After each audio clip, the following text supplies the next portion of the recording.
Hello everyone, and welcome back to another GIS lecture video. And in this lecture video, I want to continue our discussion on dealing with feature patterns by moving away from this idea of nearest neighbor into something called the K function, or after we do some transformations, it's more the L function. But it's the idea of, instead of dealing with just one neighbor, we're dealing with all of the neighbors that exist within a defined distance. Okay? And so we're going to keep in the back of our minds this example here. So I'm actually going to take this with us.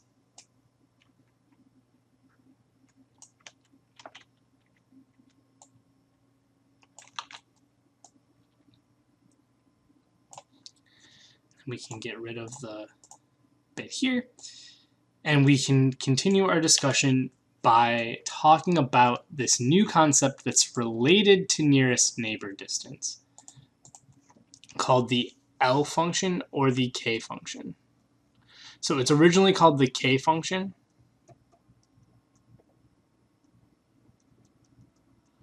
or sometimes you'll see it called Ripplys K.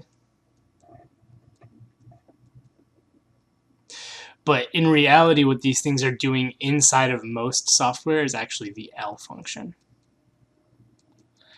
They calculate the same thing, it's just that they're standardized slightly differently, and the L function makes things a little bit easier to interpret.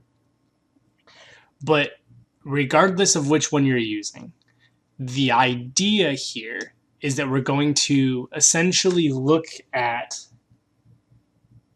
the relationship between points at different distances.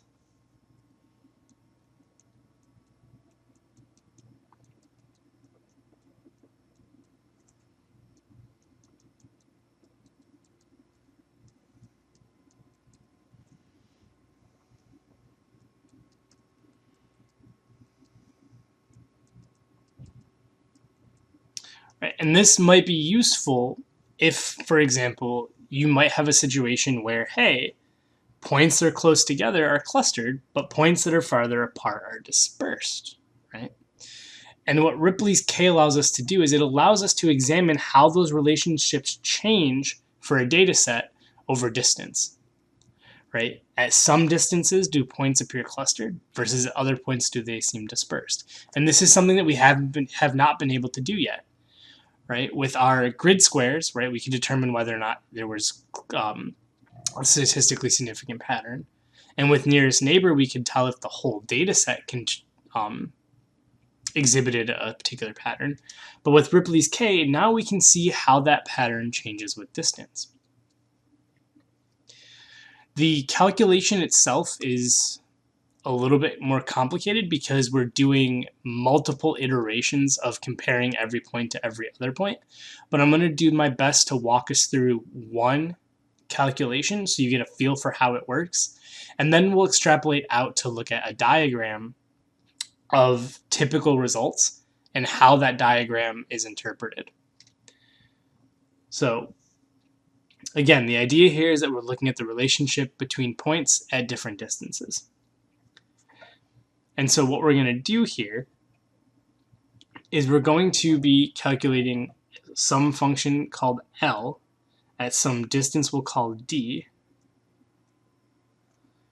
And what this is going to be is this is going to be equal to the square root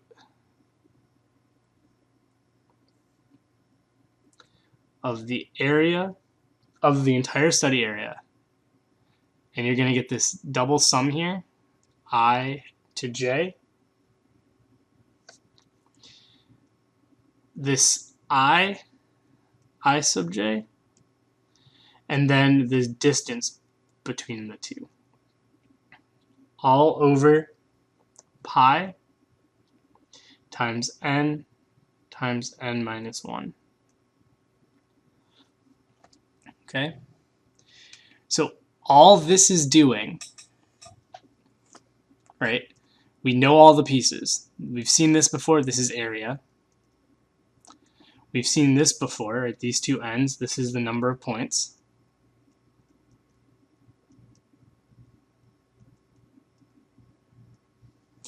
right? This distance, this dij, this is the distance between I and j.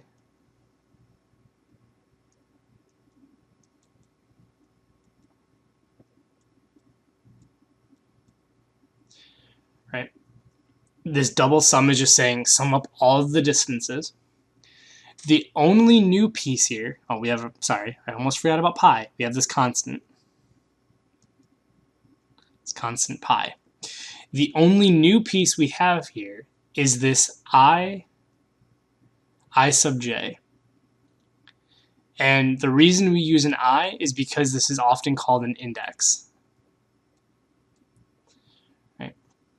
And basically, all this index is doing is it's saying for a given distance, right? Because again, we're calculating, this is a function that takes in a distance, right? Because we're looking at the relationship between points at different distances. So we're going to be calculating this over and over and over again at different distances.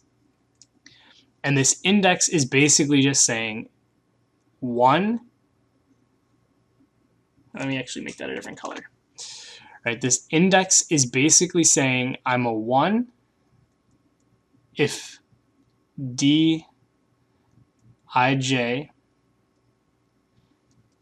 is less than this distance we're thresholding. I'm a 0 if di sub j is greater than the distance threshold. Okay, so let that sink in for a second. This index right here of ij is basically just saying, hey, if this distance that we calculate is less than the threshold that we're looking at for this run, count me in. If I am greater than, make me 0 so that I don't contribute to the equation. So hopefully that makes sense. You can think of this kind of like the idea when we talked about, if you've ever seen spatial weights matrices, we'll be talking about spatial weights matrices in future videos. But for now, if you've ever seen a spatial weights matrix, this is the same kind of concept, where we have a binary variable that says, hey, count me if I meet this criteria, or hey, don't count me because I don't.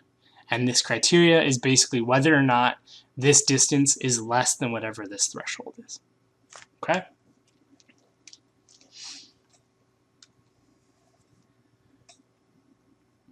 So in the next video, I will try to walk through a sample of calculating a couple of these L functions.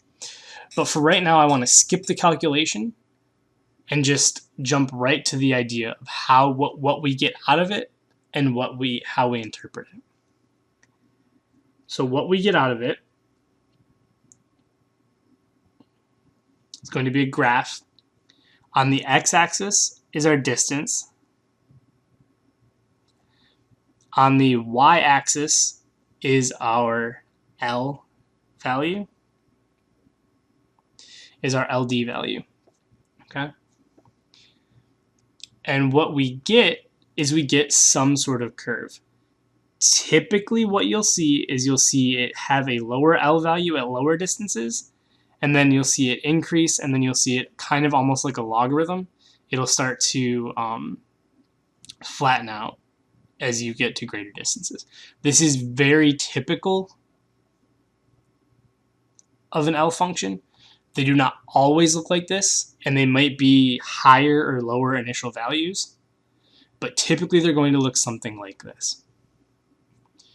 What you're also going to have, let's see if I can do this without causing too much problems for colorblind people.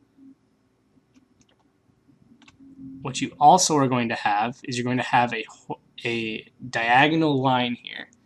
This diagonal line, because of the way the L function is calculated, the expected L value for any given distance is the distance itself. The proof of that is more complicated than is relevant here, but this line right here is the expected.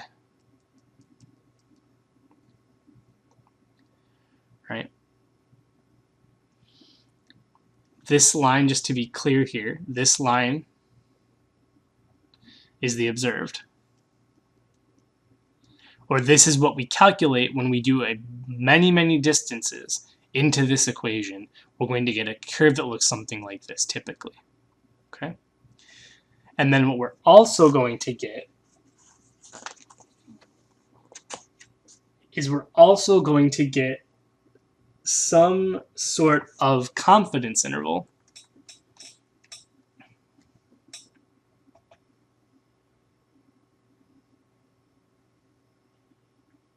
that might look something like this. These two lines right here, these are the confidence interval.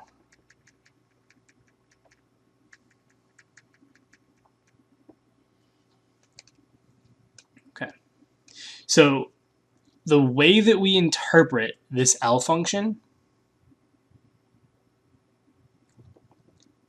is not numeric like we did. I mean, I guess you could do it numerically, but typically it's done graphically, as opposed to the other approaches where we've been dealing with numbers and statistics.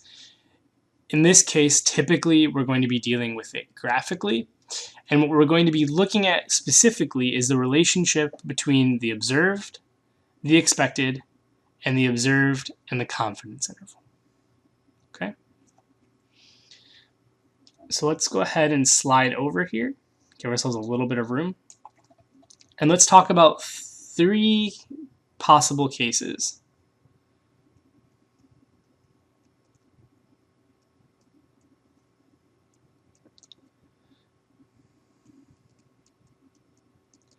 Again, I'm using the term K function, but typically it's going to be called Ripplys K, and what it's actually implementing is usually this L function, which makes it nice and linear like that.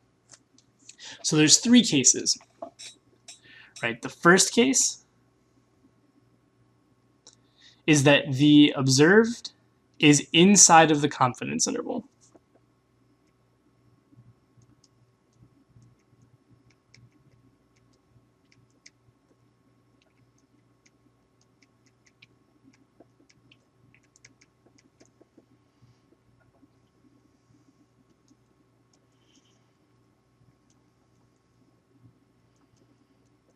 Right, the observed line is inside of the confidence interval. And so if we draw what that looks like, right, we have the expected like that. We have the observed maybe doing something like this, but then it's inside of the confidence interval.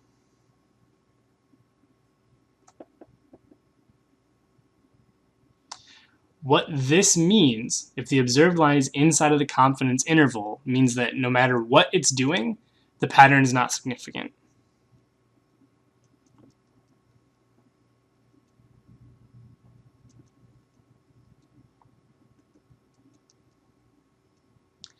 Right? Because again, what we've done here is we've represented these 2 lines here are the 95% confidence interval. And so if our observed pattern is inside of that confidence interval, then we're not confident that it's a pattern at all. So that's the first option, is that no matter what it's doing, it's inside of the confidence interval. Okay. The second thing that can happen is the observed is below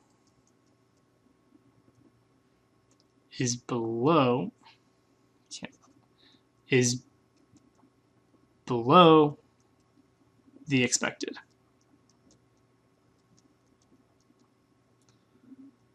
Right? The observed is below the expected. So in that case, what would happen, right, is we have our observed line, right? We have our confidence interval, maybe doing something like this. But our observed is outside of that confidence interval. And in this range right here, right, it's below. Let's go ahead and, right, it's below the expected. Right, below the expected, but above the confidence interval or outside of the confidence interval. What this means is that this means that at that distance, this is a significantly clustered pattern.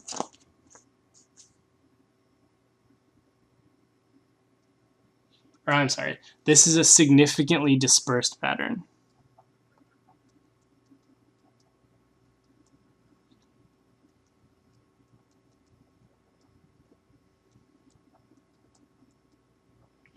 Right? If the observed is below the expected, that means we have dispersion. Okay, and again, that would make sense that the farther out we go, right, the more likely we are to see a dispersed pattern. Right, the closer we are together, the more likely we are to see clustered patterns. So if option 2 is that it's below the expected, right? Option 3 is that it's going to be above the expected, right? The observed is above the expected.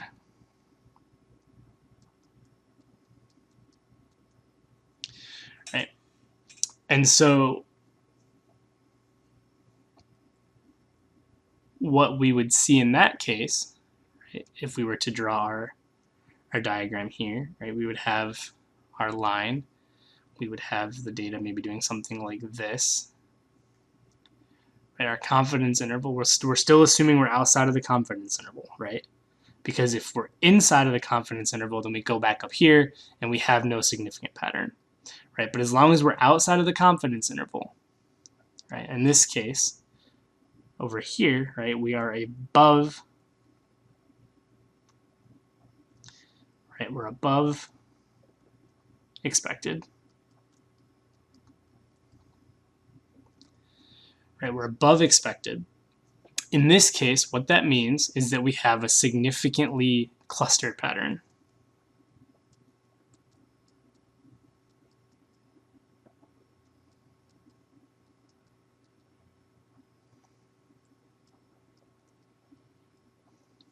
Okay. So let's go ahead and copy this one.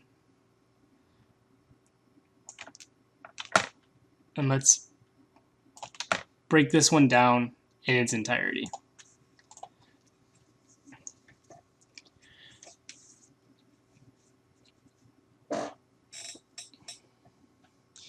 So what we have, we're starting out, right? We're starting out above the expected, outside of the confidence interval, right? So all of this right here,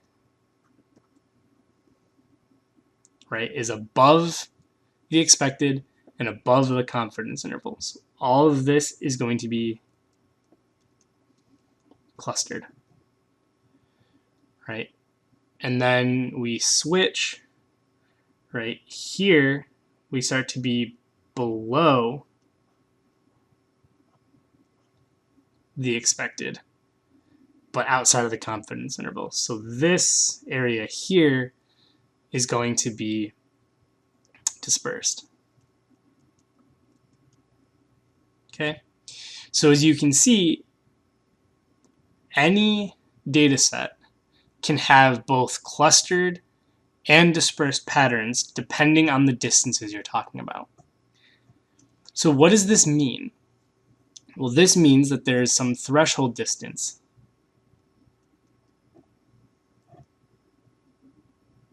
Right? There's some threshold distance where if you take a point and you look at all of the other points that are within this distance of that point, the resulting pattern will appear clustered. Versus if you go beyond that distance, then you're going to start to see a dispersed pattern. I know Ripplys K is a little bit hard to interpret, at least meaningfully, right?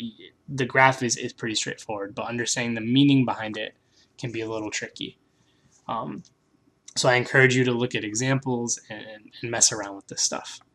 But again, ideally what you're looking for is the observed outside of the confidence interval, and then what's its relationship to this expected line here.